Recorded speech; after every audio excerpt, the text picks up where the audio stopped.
40,000 ka mga pigado nga pamilya makabaton sang pamasko halin sa city government. Yaring balitang aton gintutukan. Matamis ang ihom ni Manong Romel nga nakabaton sang regalo nga bugas kag dalata kaina sang aga. Kaya dako kini nabuli kay may ikalanon sa buong adlaw mo. Subong man si Manang Yolanda, nagpasalamat naman bangod may tiligangon na sa iya pamilya. O, dako gini bulig samon kay ito, wala naway na kami bugas. Sila ang duha lang sa nakaambit sang tuigan nga Pasko halin sa Iloilo City Government. May ginpain nga fondo para sa 40,000 nga pamaskohan sa gobyerno sang syudad.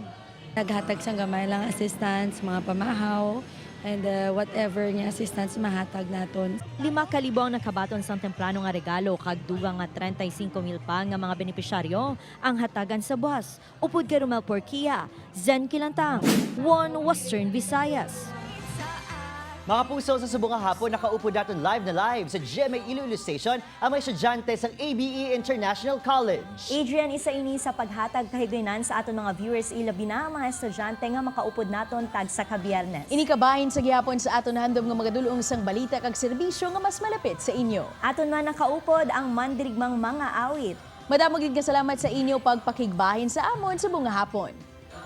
Mga puso, 5 days to go, Pasko na! Madamo nga salamat mga kapuso sa mga nangyari sa luwas ng pungsod nga nagtutok sa mga dalagko kag nagapangulang nga balita sa riyon. Ako si Darad Marie Sarmiento. Sa ngalan sang bugos nga pwersa sang One Western Visayas, ako si Zen Kilantang. Kaya ko naman si Adrian Prietos, naghahatag importansya sa mga balita lokal. Mga kapuso, we're Western Visayas. And we are one. One Western Visayas!